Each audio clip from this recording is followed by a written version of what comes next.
Baiklah, kita masuk pada bahasan teleologi ya. Teleologi. Istilah teleologi ini adalah teleologisnya, teleos, logi, ilmu. Teleo itu kan tujuan. Jadi teologi persepsi ini adalah tujuan dari pemahaman ya. Tujuan dari pemahaman. Jadi apa yang kita pahami itu dia bukan, kalau tujuan kita memahami adalah untuk mengetahui ya, tapi tujuan dari pahaman itu apa? Misalnya saya mengatakan saya memahami kamu ya, saya memahami kamu, atau misalnya pulpen ini adalah begini ya, itu nama pemahaman terhadap sesuatu, bahwa saya memahami sesuatu gitu. Tapi tujuan dari memahami itu apa? Namanya teleologi persepsi. Persepsi yang punya tujuan. Kalau saya berkata saya memahami objek ini, saya memahami si A, berarti ada pengetahuan saya tentang si A. Saya dengan si A dalam relasinya, itu saya akan pahami dia.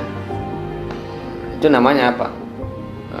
Bahwa tujuan saya memahami adalah relasi saya dengan sesuatu. Tapi yang kita bahas adalah pahaman yang muncul di pikiran itu tujuannya kemana. Jadi perlu dibedakan itu ya. Perlu dibedakan, misalnya saya melihat teh, bahwa teh itu dia manis, hangat ya, misalnya. Itu kan pemahaman saya tentang sesuatu. Di sini clear ya. Di teleologi persepsi itu adalah dia membicarakan manisnya teh di pikiran sebagai sebuah pemahaman itu mau kemana itu? Mau kemana?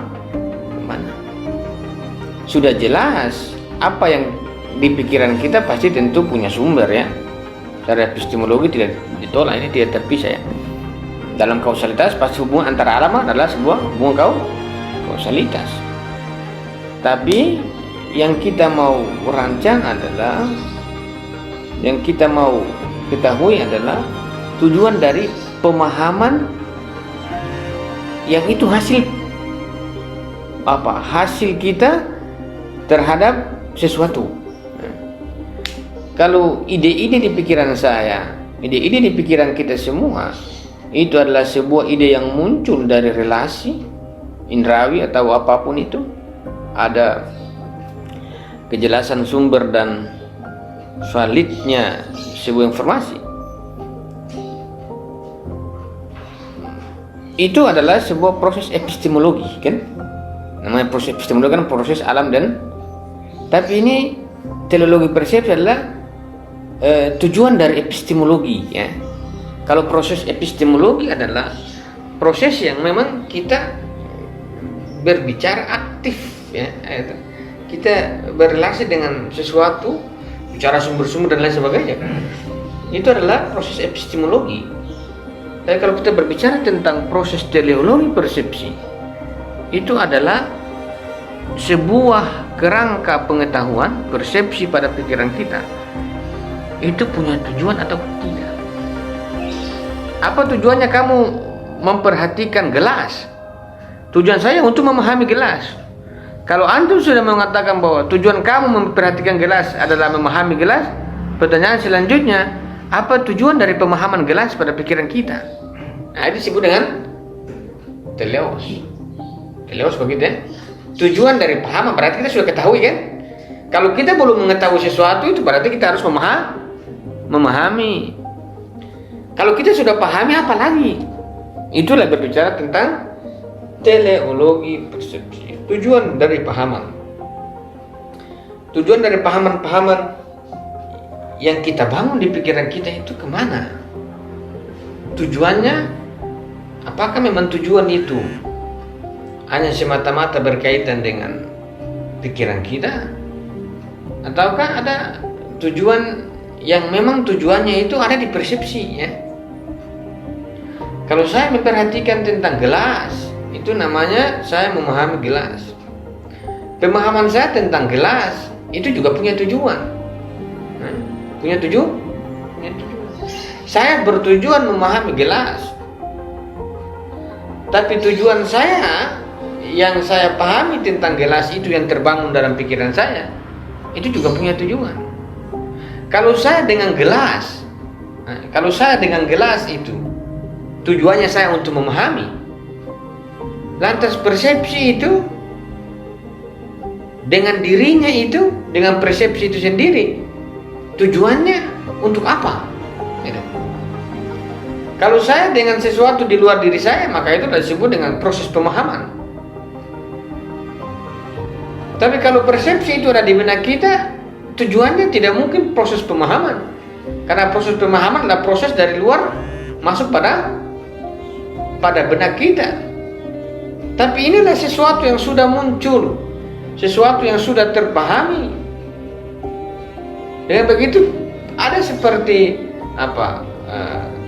Kalau kita mengatakan objek di luar kita ini, kalau kita melihat objek, tujuan dari objek ini dipahami kan?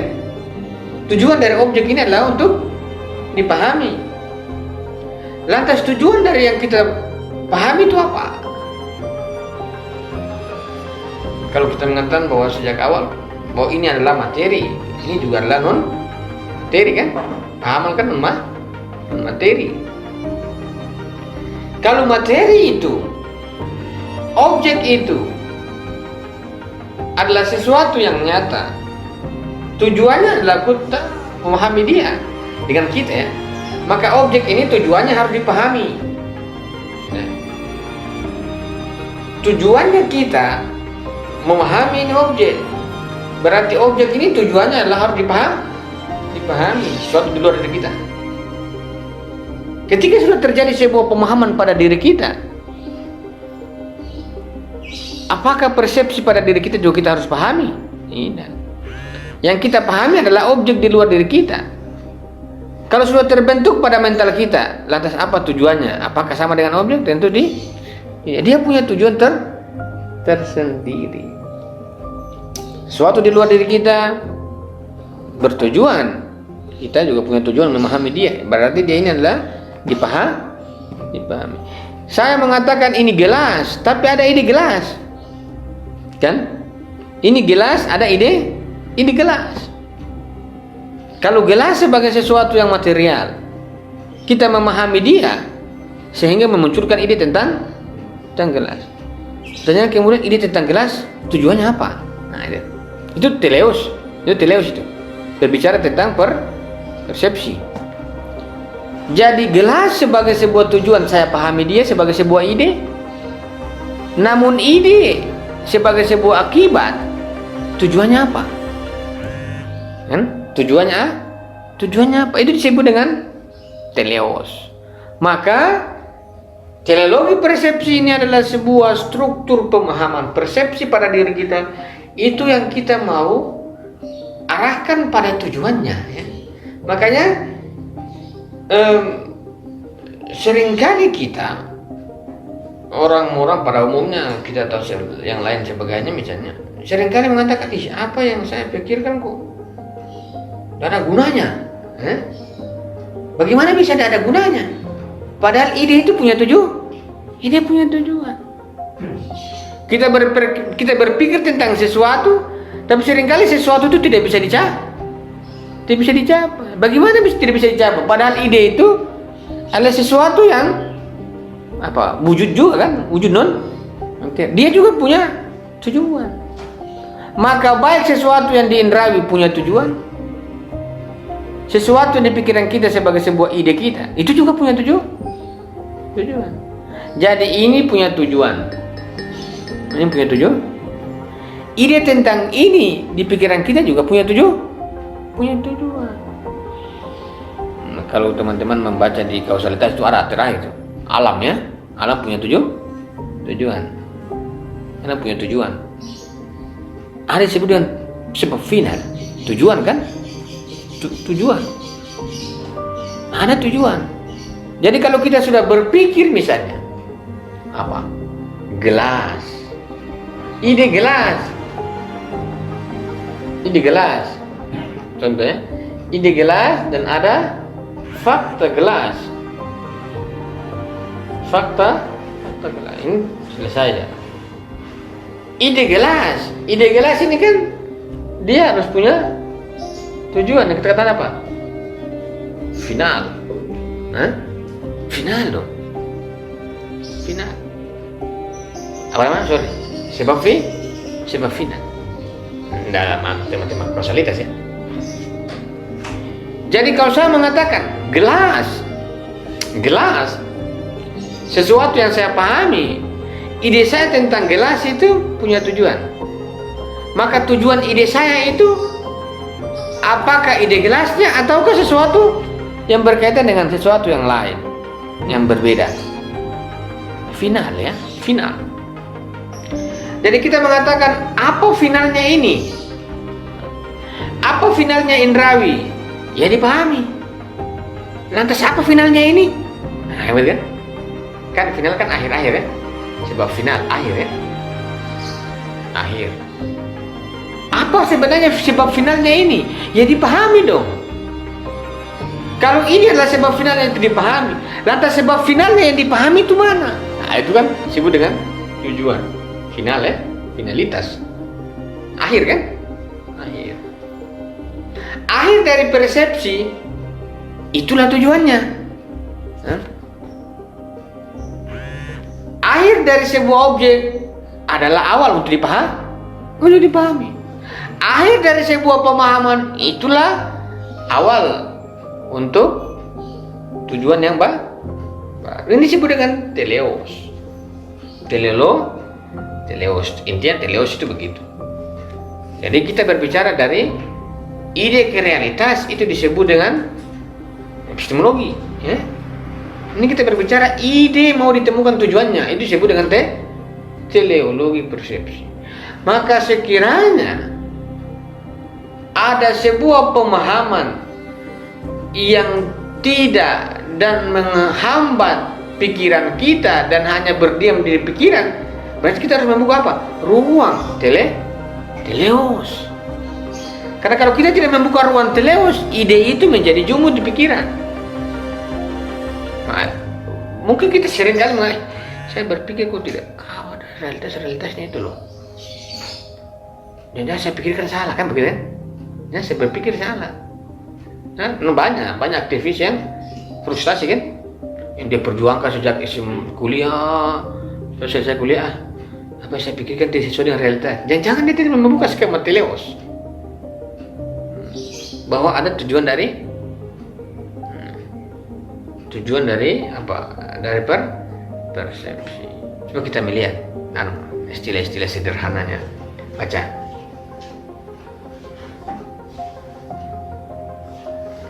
Teleologi persepsi. Ini masuk. Teleologi persepsi abstrak. Karya-karya filosofis. Baca yang bawah itu, yang satu poin itu.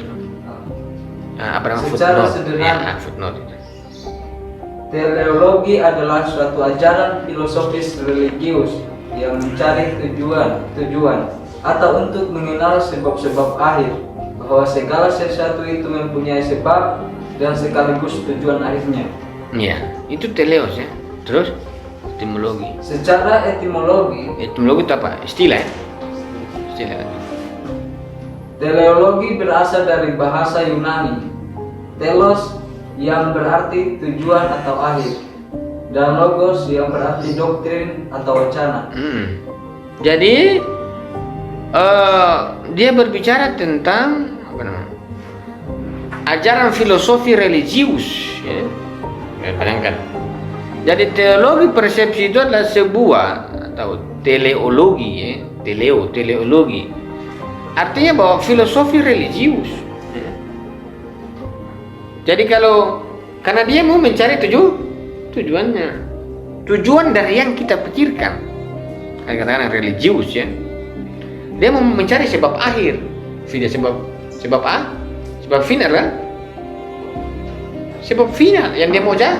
Sebab akhir, sebab finalnya. Ini adalah doktrin apa kalau belum mengatakan teleos itu adalah tujuan, ilmu itu logos adalah ilmu, wacana, dogma. Jadi apa sebenarnya doktrin dari teleos itu? Persepsi. Berarti doktrin dari persepsi itu adalah sebab akhir. Teleologi persepsi ini pengantar ini. Belum kita nanti bahas skema persepsi kan? Ini kan penguatan dalam makna teleos biar kita tidak aneh. Jadi teleologi persepsi adalah doktrin. Berarti kan kalau doktrin itu apa? Doktrin itu kan realitas objektif ya. Ini bukan dogma dalam artian agama. Ini persepsi. Jadi teleologi persepsi adalah sebuah doktrin tentang persepsi bahwa dia punya tujuan.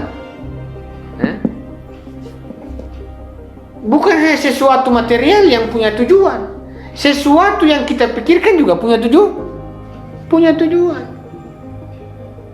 Karena kalau kita tidak berbicara bahwa alam ini punya tujuan, mungkin orang sudah clear, selesai.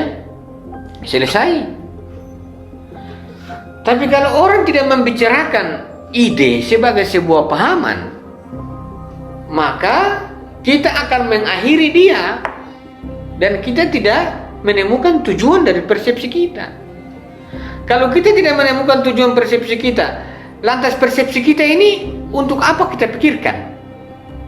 Untuk apa? Ini ada tujuannya. Dia akan sampai pada sebab A. Tapi apa sebab akhir dari pikiran kita? Itu. Karena dia juga sesuatu yang hidup yang kita pahami. Gelas dan ide gelas itu dua hal yang berbeda. Apakah dua hal yang berbeda ini cuma ini hanya yang punya tujuan? Ini juga sesuatu yang dipahami. Maka sesuatu yang dipahami juga punya tujuan. Ini disebut dengan doktrin ya, kelogisan. Doktrin persepsi itu tujuan.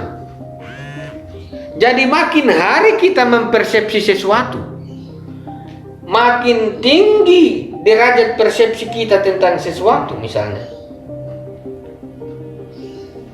maka itu juga sebenarnya makin menguatkan diri kita untuk mencari tujuannya. Mencari tujuannya. Maka saya tidak yakin orang yang berpikir dia itu negatif Maka saya tidak yakin yang disebut dengan negatif teologi.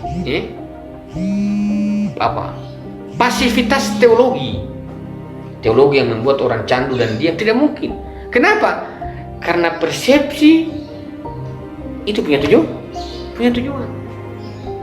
Kalau persepsi itu punya tujuan, maka sudah jelas persepsi kita dia harus keluar. Dia harus menemukan tujuannya. Maka orang-orang yang berteologi, beragama atau apalah, tanpa melalui sebuah skenario persepsi, maka akan munculkan disebut dengan apa?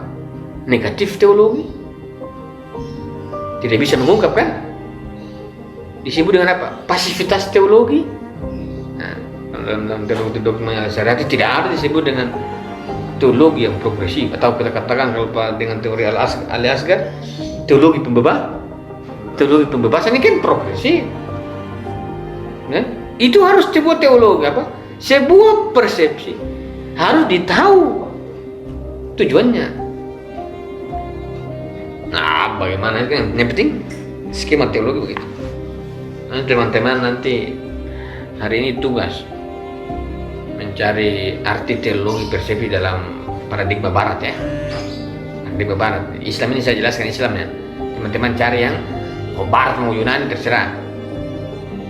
Nanti kita bandingkan teologi ya, teologi persepsi. Nanti kemudian ditulis. Itu ada buat di grup. Tahu nanti disuruh rating posting di pon page ya. Teologi persepsi. Jadi makin tinggi persepsi kita di dalam diri kita, maka itu sama halnya kita mengorientasikan diri kita karena dia memasuki tujuan. Jadi persepsi pada diri kita juga punya tujuan. Bukan berarti bahwa kita mengorientasikan persepsi, justru persepsi itu yang mengorientasikan kita. Karena persepsi itu punya tujuan. Saya memandang gelas, kemudian ada ini tentang gelas. Penting contoh yang sederhana. Maka ini tentang gelas adalah sebagai sebuah pemahaman. Maka pahaman ide tentang gelas itu punya tujuan. Maka ide ini sebenarnya apa? Mengorientasikan kita, bukan kita yang mengorientasikan apa? Ide. Hidup ini punya orientasi. Orang sini kira begitu. Hidup ini punya orientasi. Yang membangun orientasi itu apa? Oh, hidup ini punya tujuan begini. Pertanyaan tentang begini semua sebagai sebuah orientasi. Itu adalah berkaitan dengan ide, berkaitan dengan persepsi. Jadi persepsi itu yang apa? Yang mengorientasikan kita. Yang mengorientasikan kita ada dalam artian bukan kita yang mengorientasikan persepsi. Justru persepsi di benak kita yang mengorientasikan ini diri kita, ya. Jadi persepsi itu yang menggerakkan kita, mengorientasikan kita. Bukan mengorientasikan dalam artian mengkonstruksi, ya. Kalau itu kan konstruksi, awal kan konstruksi. Saya melihat ini memang konstruksi. Tapi hasil konstruksi pasti bukan konstruksi. Hasil dari konstruksi sebagai sebuah persepsi itu yang dia mengkonstruksikan diri kita. Mana bahasa pertama? Konstruksi. Ini kita yang membangun ide, ya. Ketika mendapatkan ide, ini ide mengkonstruksi lagi. Mengkonstruksi ini bukan kita yang konstruksi, ya.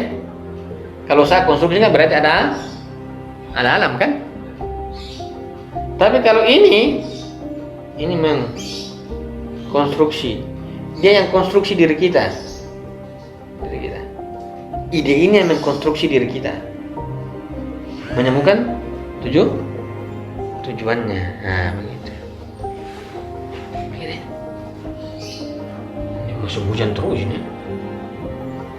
Apa sebenarnya tujuan dari ide hujan, ya? Kalau secara material kita lihat hujan dia membasahi, ya. Membasahi lah, dia membasahi dunia, bumi. Tapi apa tujuan dari bahasa itu, ya, pengetahuan tentang bahasa itu? Ini Teleos begini. Teleologi begini. Teleos. Teleos ini begini. Teleologi. Jadi persepsi tentang di dalam diri kita itu yang akan apa? Punya tujuan. Ini punya tujuan. Misalnya ini punya tujuan kan? Dia bergerak dalam teori gerak substansi, dia bergerak kan? Tujuan. Kita punya tujuan juga. Tujuan saya apa? Memahami objek. Maka objek ini dipahami. Ketika terjadi sebuah persepsi pada pikiran kita, persepsi itu juga punya tujuan. Maka orang beragama tanpa ada sebuah struktur persepsi, maka agama itu tujuannya itu di mana?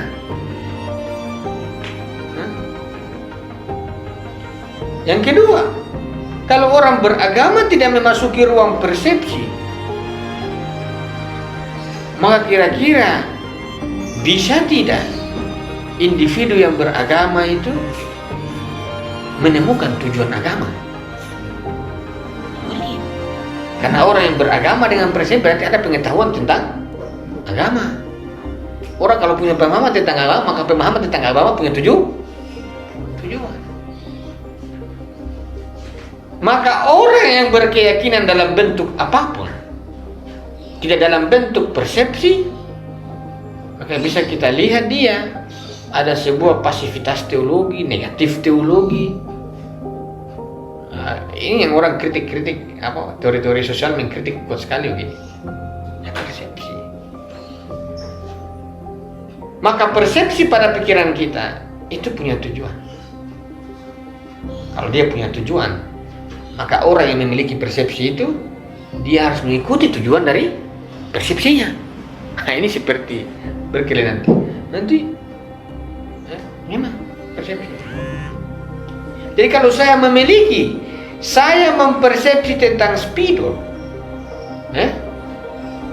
pertama. Yang kedua, ide tentang spidol atau persepsi tentang spidol saya sudah pahami. Maka setelah itu saya harus mengikuti persepsi tentang spidol itu. Tujuannya apa? Berarti kita apa? Pada intinya nanti kita tunduk pada persepsi kita tentang sesuatu itu kan? Nah, ini teologi. Karena teologi persepsi dia punya tujuan. Ya bagaimana ya supaya lebih mudahnya? Saya akan merasa agak berat-berat. Kalau belajar pagi bagus begini. Yes, Pagi. Tapi teman-teman jangan mandi jam 5 pagi. Atau jangan mandi, teman-teman mengantuk itu. Tuh? Jam 5 pagi teman-teman bangun mandi mengantuk.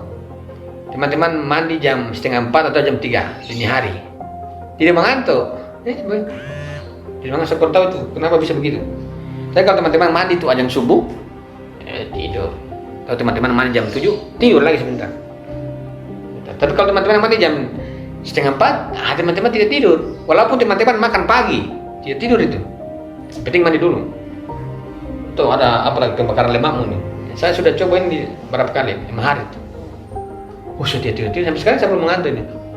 Kalau saya mandi di subuh, semuanya begini-begini. Kayaknya ada jam dini hari. Tapi kalau teman-teman mandi jam 7, jam 5 itu dingin dah. Mandi jam 3, memasuki jam 4 itu hangat. Airnya hangat. Tapi bagaimana itu? Alam begitu ya. Tujuannya begitu. Kita berpikir itu dia punya tujuan begitu ya. Tujuan.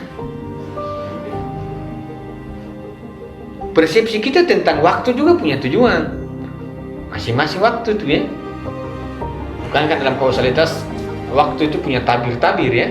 Setiap angkat tabir waktu ada makna yang keluar. Ada sesuatu yang tersingkap. Maka waktu subuh itu tentu material. Tidak mengantuk. Dari dulu tuh saya cari tahu tuh cara tidak mengantuk itu. Minum kopi mengantuk. Apalagi menggebu begini banyak lemak ya.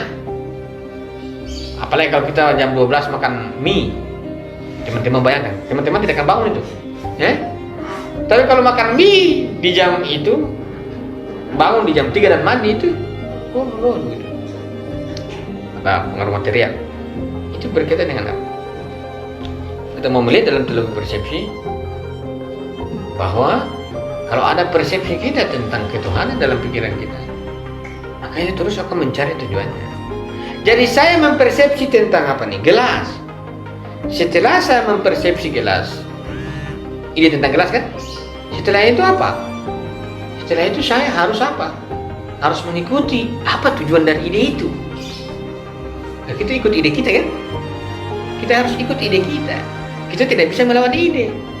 Sesuatu yang tidak terwujud dalam tingkah laku kita, sepertinya kita melawan ide. Melawan ide kita, persepsi kita.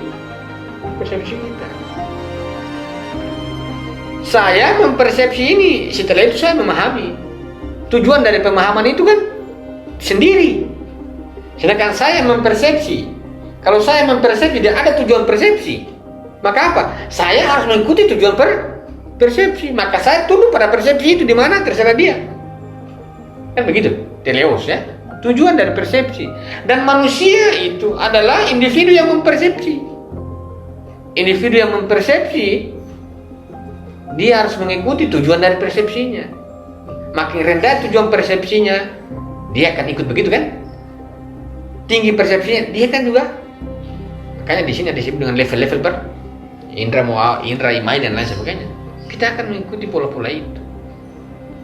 Maka persepsi pada diri kita itu yang apa? Yang membawa pertama persepsi pada diri kita. Ini bahas konstruksi nih. Jadi saya mengkonstruksi ini gelas. Setelah terpenuhi semua pemahamannya, maka pemahaman ini apa? Yang balik mengkonstruksi saya. Saya yang pertama, saya mengkonstruksi ini ya. Saya mengkonstruksi, jadi sebuah ide pahamannya.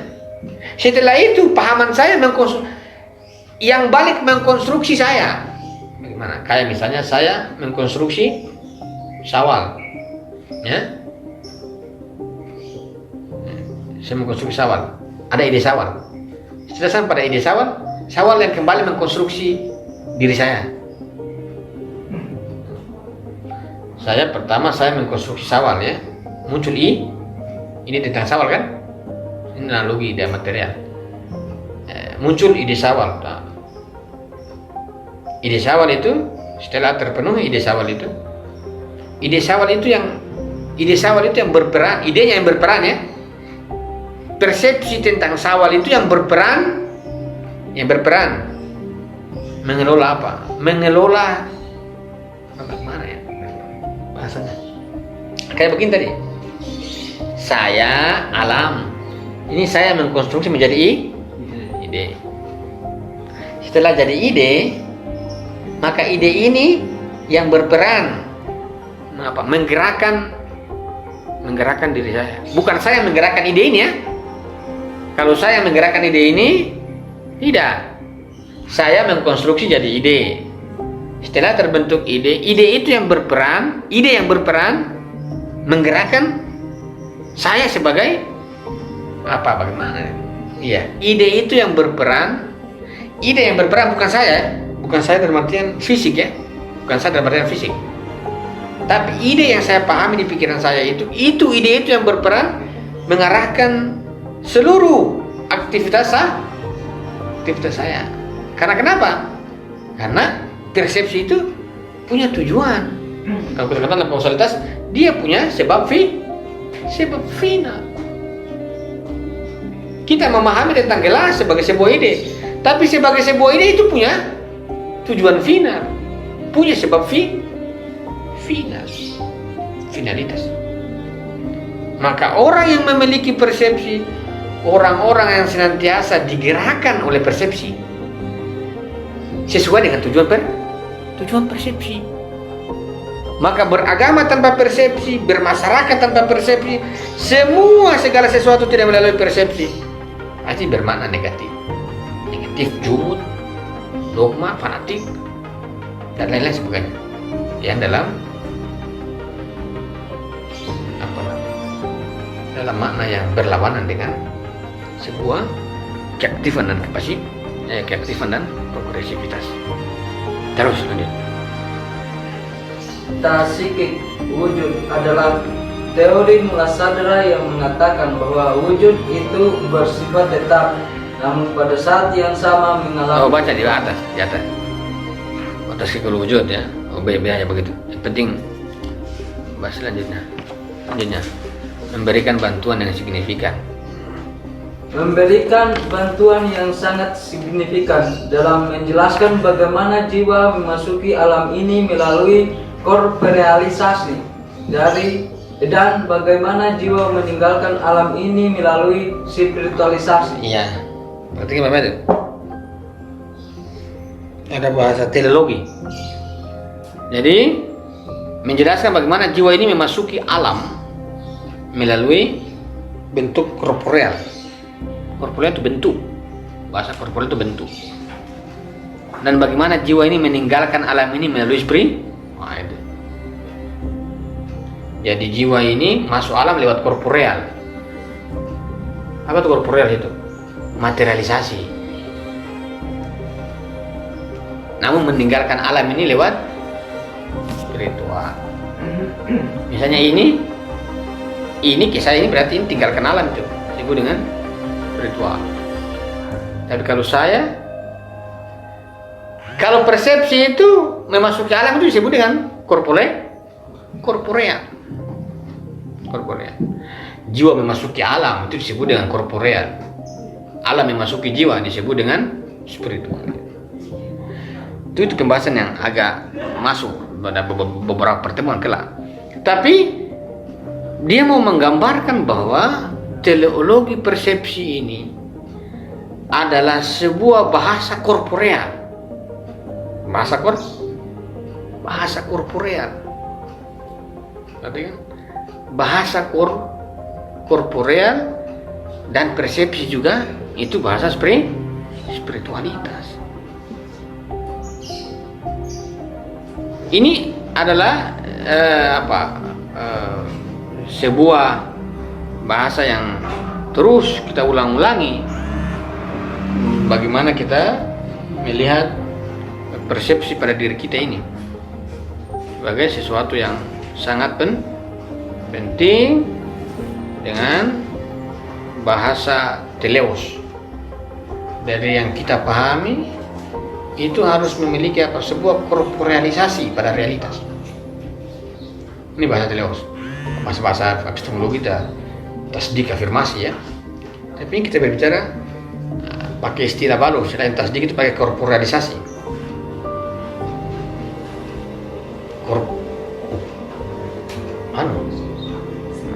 Semprot ya.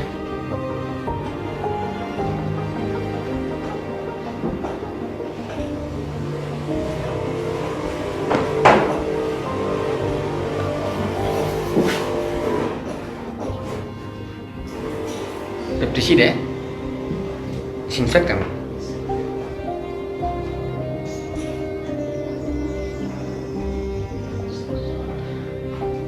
Alvin, kamu balik Alvin.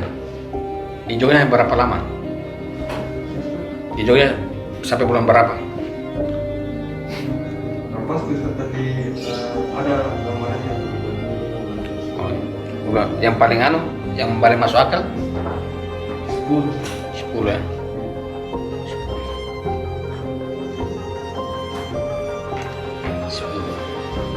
Setelah itu pulang. Ide 10 itu pulang ya. Tujuan dari ide 10 pulang. Itu disebut dengan teleos itu.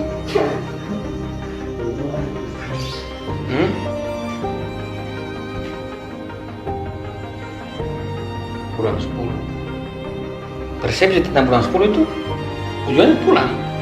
Kan? Tapi apa yang disebut dengan bulan 10? Bulan 10 itu apa?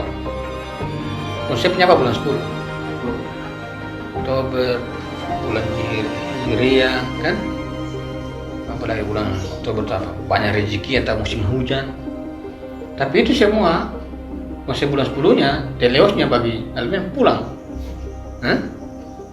Pulang. Pulang.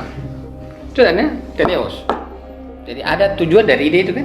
Maka saya tidak yakin kalau orang punya persepsi tergantung pada persepsi apanya. Itu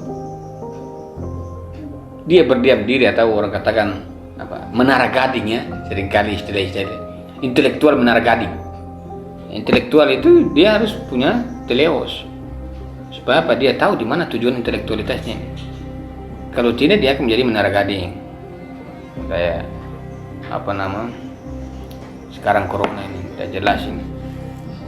Ada yang bilang begini, ada yang bilang begitu, kita juga bingung sebenarnya mana yang benar ini. Ada yang bilang santai-santai saja, ada yang bilang panik.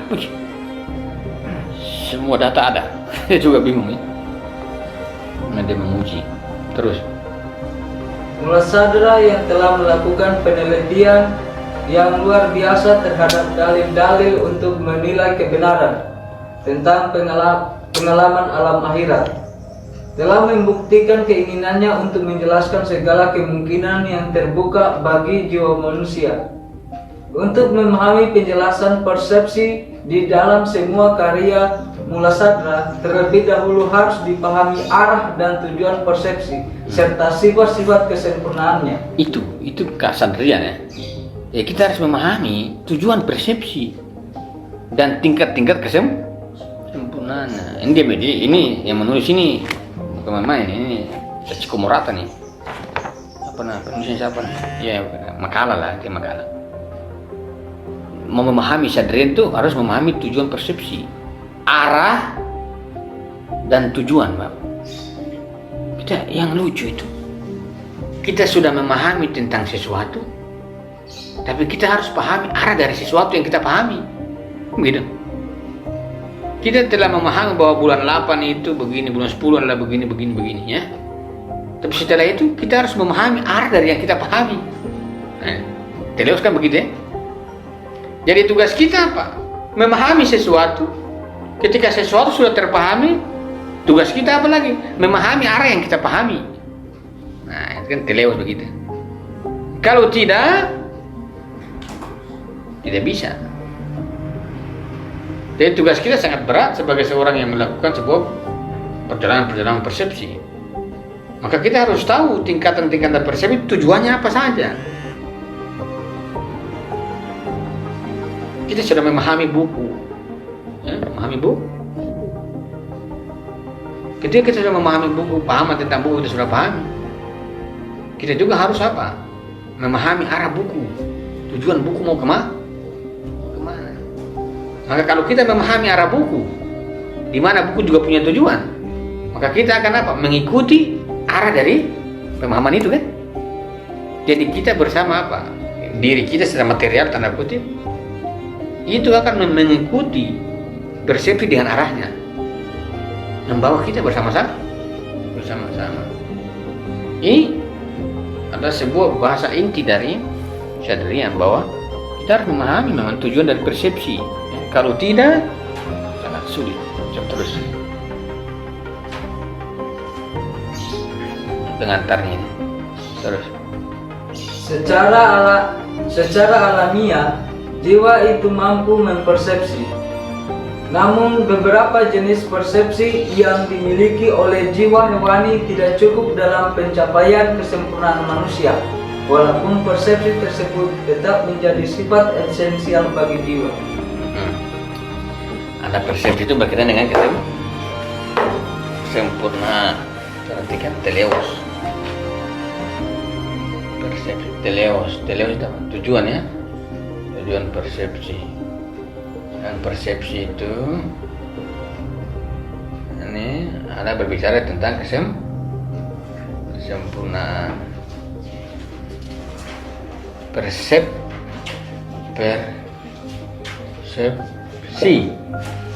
ada berbicara tentang kesempurnaan, makanya sini nanti akan tingkatan.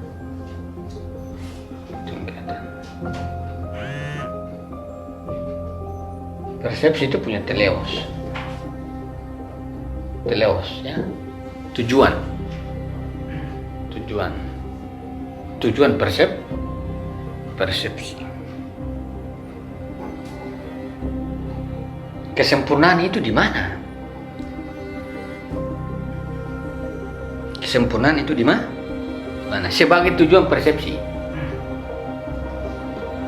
Apakah orang yang berpersepsi itu sempurna?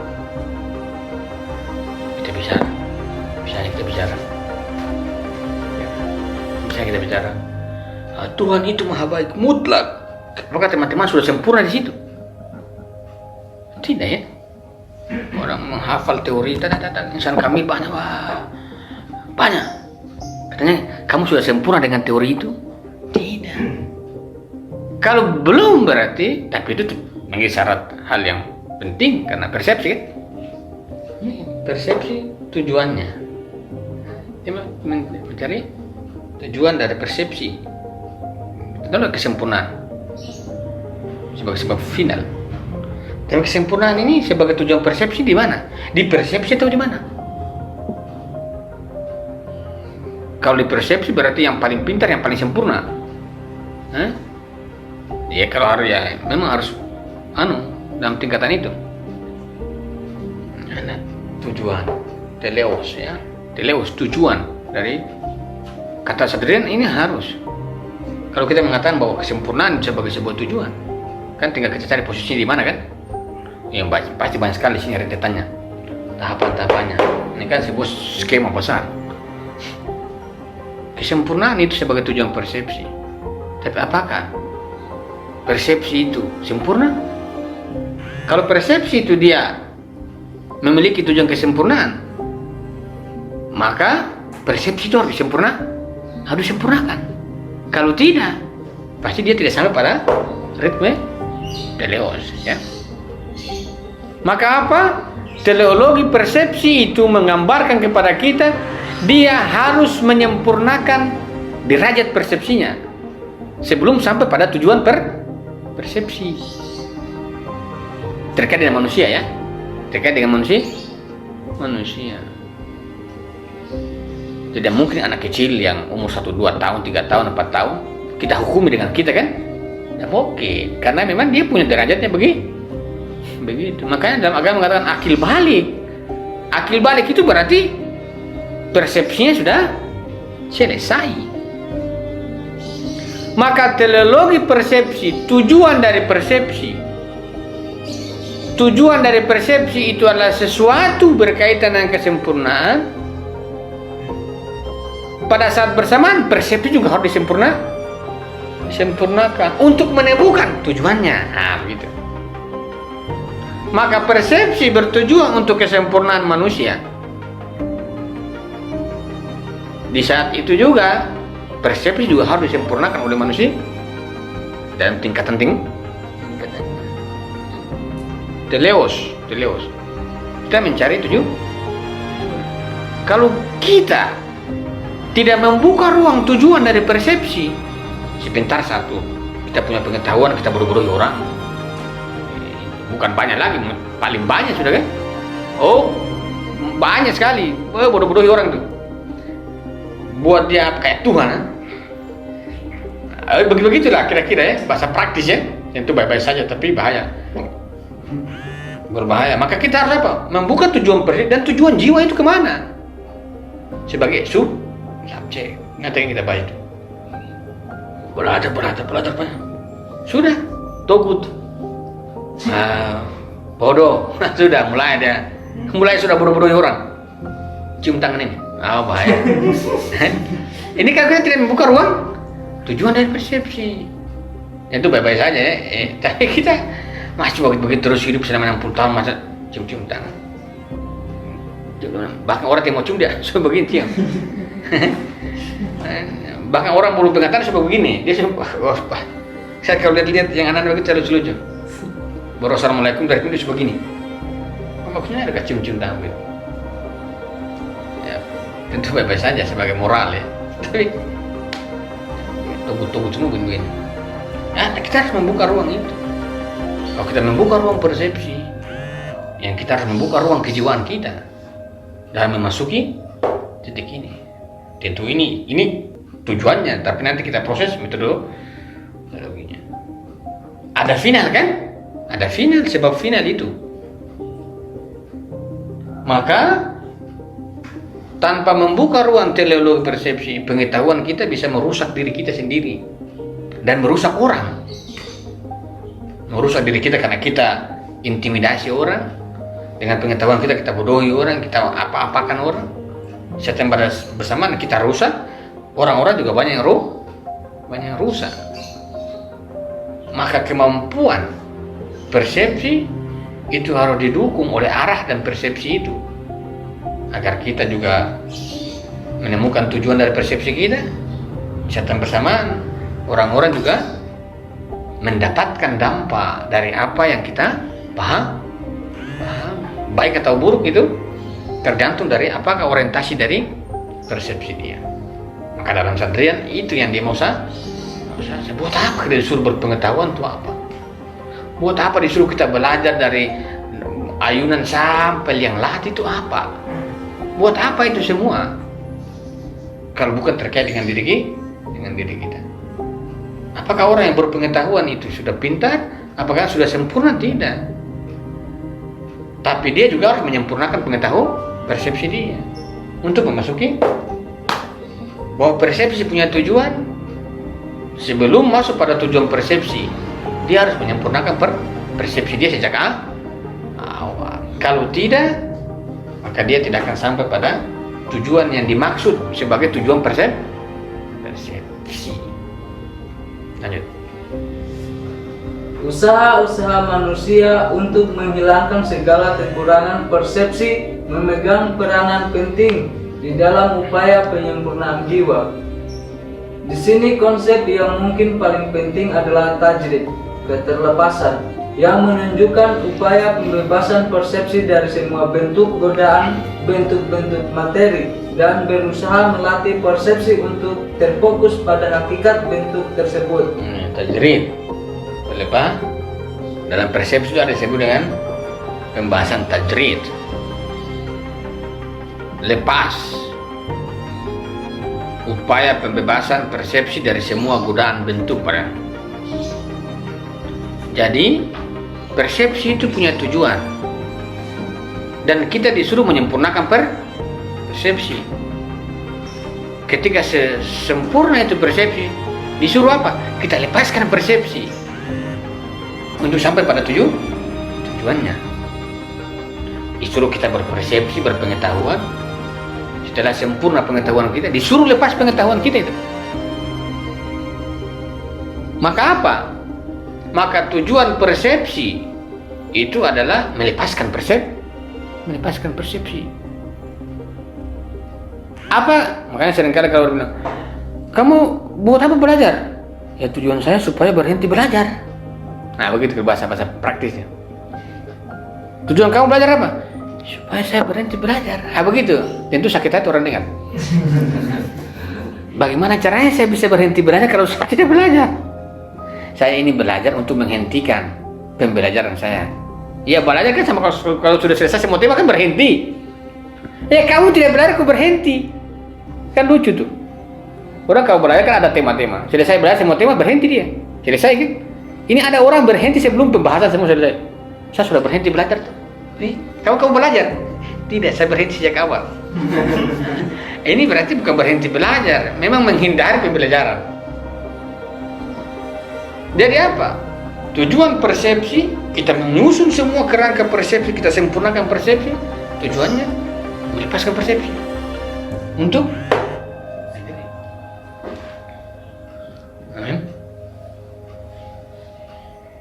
sempurnakan, lepas. Coba teman-teman misalnya disuruh Sawal cari duit, gaji 1 juta per bulan. Setelah itu sudah kasih orang. Sakit itu. Kita cari duit, setengah mati, 1 juta per bulan dapat. Sudah dapat. Kasih orang. Apa tujuan kamu kerja? Tujuan kamu kerja ya? Apa namanya? Hasilnya itu kasih orang. Siapa juga mau kerja kok gitu? Capek-capek saya tidak nikmati. Malas. Itu kasus. Disuruh kerja, tapi hasilnya itu bang, disuruh lepas. Apa yang kita dapat disuruh lepas. Itu tujuan persepsi. Tapi bagaimana kita mau melepaskan? Tapi kalau kita belum sempurna persepsi, maka persepsi punya tujuan. Tujuan dari persepsi adalah kesempurnaan, menyempurnakan diri manusia melalui satu hal, melepaskan persepsi dari yang dia miliki. Tajrid disebut tajrid. Nanti kita melihat bagaimana cara dia melepaskan dari satu tingkat ke tingkat yang lain. Indra ke imaji ke akal. Akal mau lepas kemana? Harus ada melepaskan itu. Indra dia harus lepas ke imaji harus lepas ke akal harus melepaskan diri. Karena tanpa itu tidak bisa. Tidak. Kalau tanpa itu berarti apa? Dia menghentikan persepsi pada tingkatannya dan dia tidak mengevolusi, memperjalankan persepsinya. Nanti jumut, togut dan lain sebagainya, bahasa-bahasanya, kritik sosialnya. Jadi tujuan persepsi, lepas persepsi. Kita mengatakan begini. Saya contoh saja. Kira-kira saya contohkan bahasa-bahasanya. Di Sawal itu, pikiran Sawal sekarang apa yang Sawal pikirkan?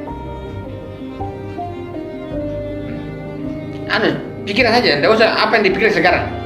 Sekarang 1 detik itu kamu apa ide apa di pikiran? Kampung.